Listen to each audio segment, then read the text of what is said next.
Assalamualaikum warahmatullahi wabarakatuh.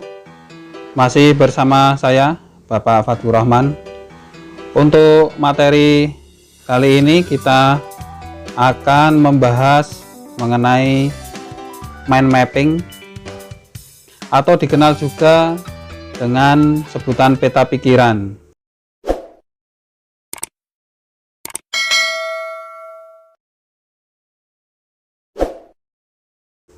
Mind mapping atau peta pikiran adalah tool yang terstruktur dan efektif untuk membantu siswa dan guru mengerjakan proses pengajaran yang lebih baik atau proses belajar yang lebih baik, karena mind mapping menstimulasi otak kiri dan otak kanan secara sinergis.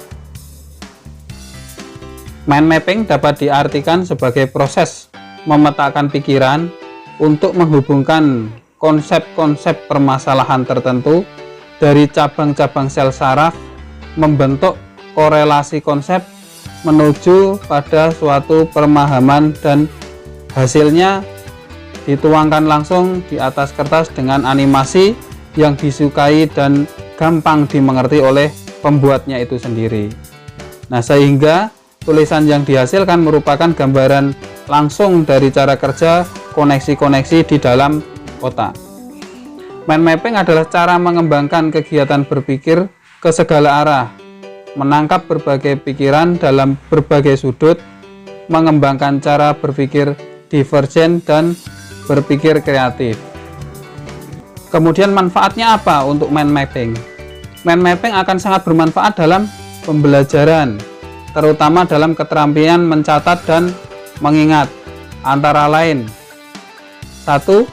Membantu dengan kemampuan otak untuk berkonsentrasi. Yang kedua, memungkinkan esensi materi menjadi jelas. Yang ketiga, secara visual relatif lebih jelas urutan dan informasinya. Yang keempat, membuat sambungan antara ide-ide mudah untuk dilihat. Yang kelima, meningkatkan daya ingat menjadi long term memory. Dan yang keenam, meningkatkan keyakinan kita dalam kemampuan kita untuk belajar.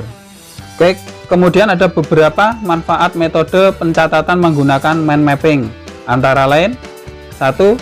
Tema utama terdefinisi secara sangat jelas karena dinyatakan di tengah. Nah, yang kedua, level keutamaan informasi teridentifikasi secara lebih baik.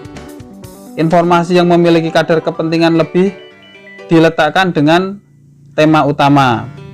Kemudian yang ketiga, hubungan masing-masing informasi secara mudah dapat segera dikenali. Yang keempat, lebih mudah dipahami dan diingat.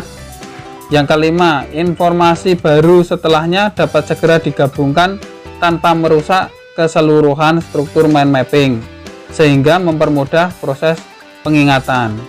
Yang keenam, masing-masing mind mapping sangat unik, sehingga mempermudah proses pengingatan.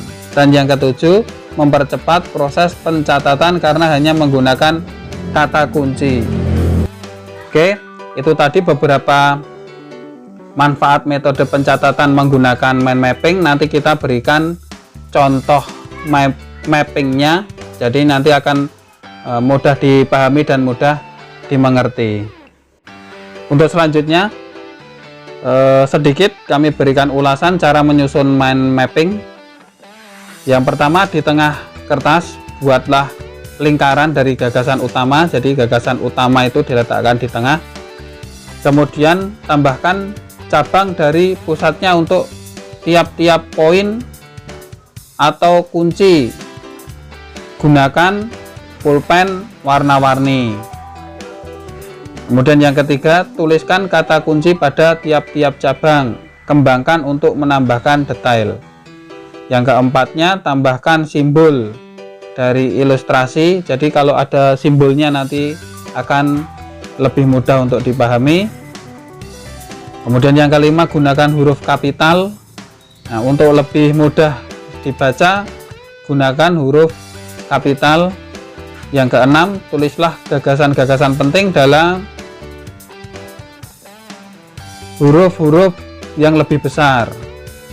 Jadi gagasan yang sangat penting atau yang penting-penting nanti ditulis dengan huruf-huruf yang lebih besar di antara yang lain.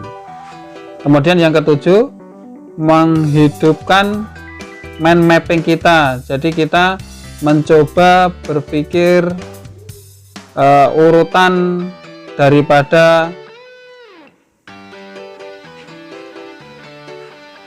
gagasan utama.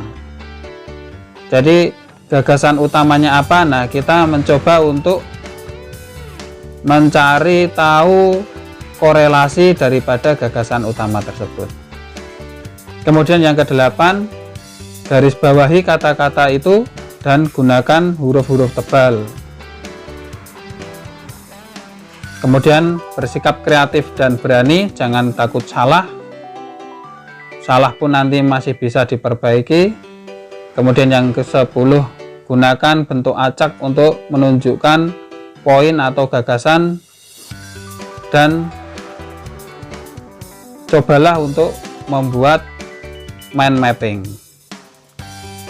Karena kalau kita akan mencoba, kita akan lebih mudah memahami, kita lebih mudah menuangkan.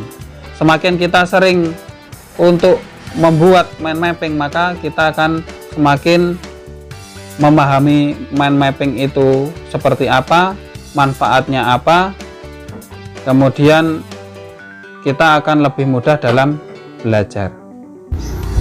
Berikut ini kami sajikan mind mapping sederhana yang telah saya buat, di mana mind mapping ini merencanakan